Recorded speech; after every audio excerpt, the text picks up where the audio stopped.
Well, let's talk about marketing because I want to tap into your marketing brain here because you've been thinking about it for a while.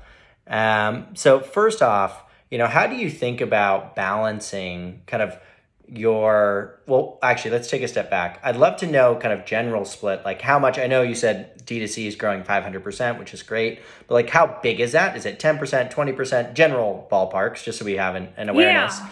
Yeah. And then secondarily, how do you think about kind of splitting budget between those two? Like what is your general split internally?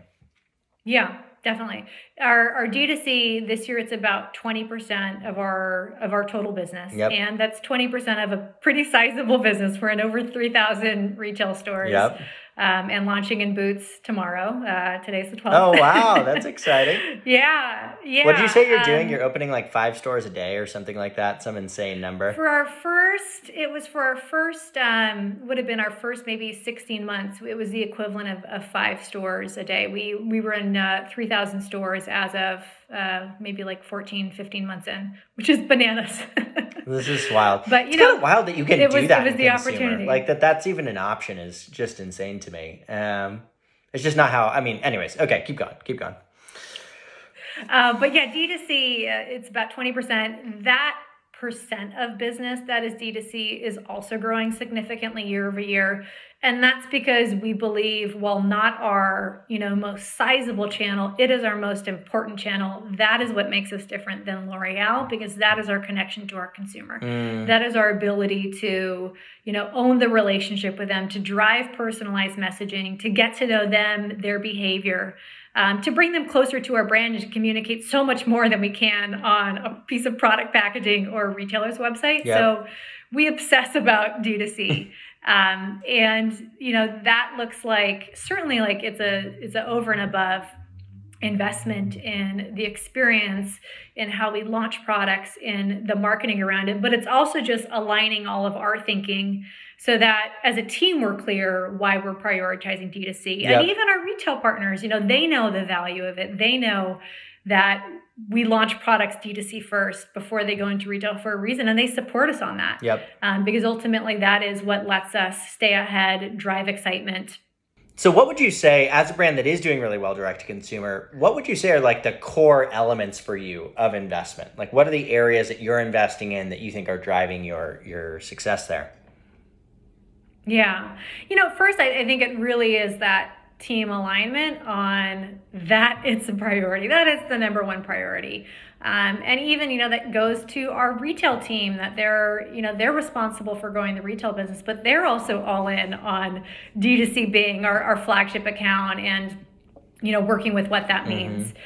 So I think first, really creating that North Star mission for everyone on the team, because it really does take everyone's support. It takes certainly, our head of e-com and our marketing team, but also our product development team, who's developing products for D2C, in some cases D2C exclusive items, for our retail team that's, figuring out how do we grow and scale retail in a way that also, builds and drives an owned business. So certainly that alignment. And I would say, the big levers that we have, ultimately, like it comes down to product and having something that people want.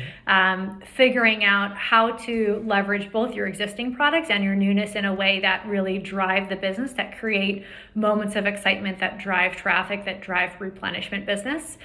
We do launch every item direct to consumer first. It could be a few weeks, it could be a few months exclusive on D2C.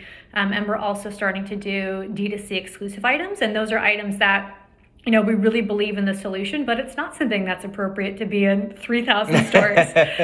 So kind of figuring out how do we create these complementary distribution channels is kind of the big MO. Certainly the experience of the site itself, investing in service. We've had a chat SMS hotline from launch, recognizing that people have so many questions about skincare. And while SMS is a fantastic marketing channel, and we use it in that way as well, we also want to really be a service and kind of personalized help platform. So that's a big part of it. And then, of course, like the marketing that goes behind it. Acquisition marketing is a significant focus and light item for us right now. We're just getting to the point that we can really, invest in and drive in the more powerful retention marketing. So we're going to be building like a CDP later this year. We're going to be able to do programmatic later this year. But right now, it's really building it from the ground up. So starting with product that you believe in, building a site and experience that is something that your consumer is excited about, that they want to come back to, and then really just understanding the fundamentals of the business and creating a tight faucet, a tight sink, so that as you're pumping people in and really pushing more of the traffic and acquisition on that business, you're able to keep them, retain them, convert them into a high lifetime value consumer, which is ultimately that's what will make the site sustainable in the long term. We are not a crazy CAC brand. We want to be profitable on that first purchase. So that's also a part of it. So I think that's really important to talk about, that there is so much excitement and urgency around scaling a DTC business if you're in a beauty business, but there's also now more and more focus on profitability, which I think is a fantastic thing.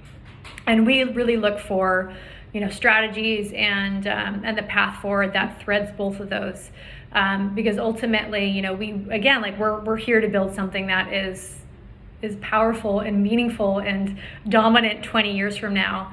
And D2C is an important part of that, but it's all about building it in that right way. 100%. Yeah, for those that don't know what CAC is, it's customer acquisition costs. And what she's saying is there's a lot of brands that will invest ahead, right? So they'll say, hey, I'm going to pay, $25 to acquire this customer, but I'm only going to make, $10 off of, because, it pays off over time, which is a real theory, right? But I think it can lead to sometimes bad choices, right? Or not optimal, not efficient choices. Which is just fantastic. And I think particularly with... No, you go. Yeah, go ahead. I think that particularly with digital acquisition, I think the big understanding has to be that you don't own that. You don't have control over that. And brands that were starting as D2C only brands 5 or 6 years ago, in a time where there wasn't a lot of competition on those ad placements, you could acquire people for very inexpensively, and then you have them for the long term.